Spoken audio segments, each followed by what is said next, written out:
لفظ کے کئی معنی ہے. تو پھر عیسیٰ کی کندھی سے یہ پوچھنا کہ کیا ایسا ممکن ہے کہ جو لفظ ایک آیت میں اللہ نے استعمال کیا ہو دوسری آیت میں وہی لفظ استعمال کیا ہو لیکن اس کی معنی وہ نہ ہو جو اس آیت میں استعمال ہوئی ہو. توجہ کیجیے گا, توجہ ہے آپ کی. جب تم یہ پوچھو گے تو وہ فوراً کہے گا کہ ہاں بالکل ممکن ہے.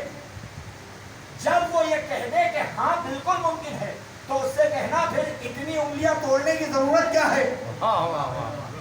بھائی عیسیٰ کے کندھی کے پاس امام نے اپنے شاگرد کو بھیجا.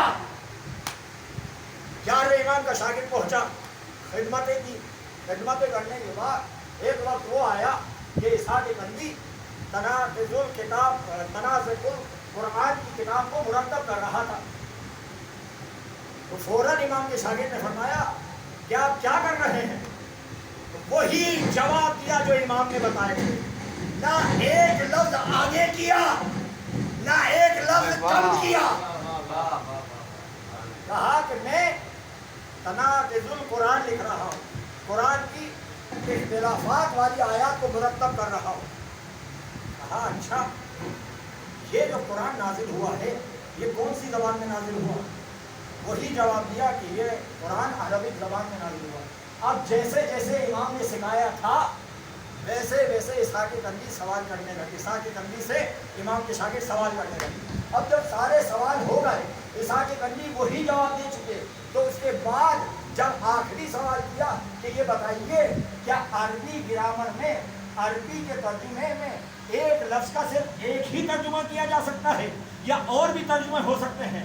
تو عیسیٰ کی کندھی نے کہا کہ ایک لفظ کے کئی معنی ہو سکتے ہیں, کئی ترجمے ہو سکتے ہیں. تو پھر امام کے شاگرد نے کہا جب ایک آیت کے کئی ترجمے ہو سکتے ہیں ہو سکتا ہے جس آیت میں ایک لفظ استعمال کیا گیا ہو دوسری آیت میں وہی لفظ دوسری معنی کے لیے استعمال کیا گیا ہو. بس یہ سننا تھا. عیسیٰ کے کندھی نے جو آگ روشن کی ہوئی تھی اپنے کمرے میں روشنی کے لیے تنازع القرآن کو اٹھایا اور اس کتاب کو نظر آتش کر دیا, جلا دیا. اور جلانے کے بعد ایک کام کیا, امام کے شاگرد کے پاس آیا اور اسے کلائی سے پکڑا اور کلائی سے پکڑ کے کہا یہ بتا جو تم مجھے سکھا رہا ہے یہ تجھے کس نے سکھایا ہے؟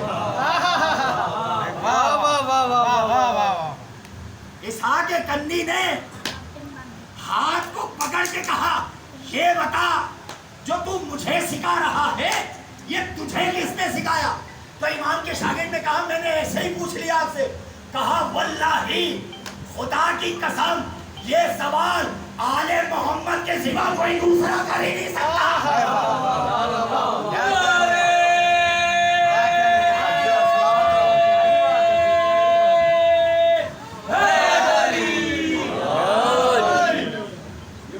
یہ سوال آل محمد کے سوا کوئی دوسرا کر ہی نہیں سکتا. یہ تجھے کس نے سکھائی؟ یہ باتیں تجھے کس نے بتائی؟ تو قرآن پڑھنے والا اگر آل محمد کی محبت نہ ہو تو وہ قرآن پڑھ کے بھی گمراہ ہو سکتا ہے. عیسیٰ کے کندھی جیسی مثال. اب جب لوگ لفظ کو دیکھتے ہیں اور لوگ عیسیٰ کے کندھی کی پیروی کرتے ہوئے نظر آتے ہیں, میں نے کہا قرآن سے ہر چیز مانگتے ہیں. اب لوگ کائنات کے حبیب کو اپنے جیسا کہتے ہیں اور کہتے ہیں کہ کائنات کے رسول ہم جیسے ہیں نعوذ باللہ. جب ان سے پوچھا جائے تو وہ قرآن کی آیت پیش کرتے ہیں کہ قرآن میں پروردگار نے ارشاد فرمایا, کائنات کے رسول نے فرمایا کہ بسم اللہ الرحمن الرحیم انا بشر مثلکم, میں تم جیسا بشر ہوں. بھائی قرآن میں ہے نا انا بشر مثلکم, میں تم جیسا بشر ہوں. لہذا آپ کہتے ہیں کہ رسول نور سے بنائے گئے ہیں اور قرآن میں رسول کہہ رہے ہیں کہ میں تم جیسا بشر ہوں. تو وہی بات آ گئی کہ لفظ ایک ہے لیکن معنی ایک نہیں ہے. اب ان طالب علموں کی آسانی کے لیے جملے آسان کرتا چلوں کہ لفظ ہے آدمی. لفظ آدمی مشترک لفظ ہے, لفظ آدمی کامن لفظ ہے.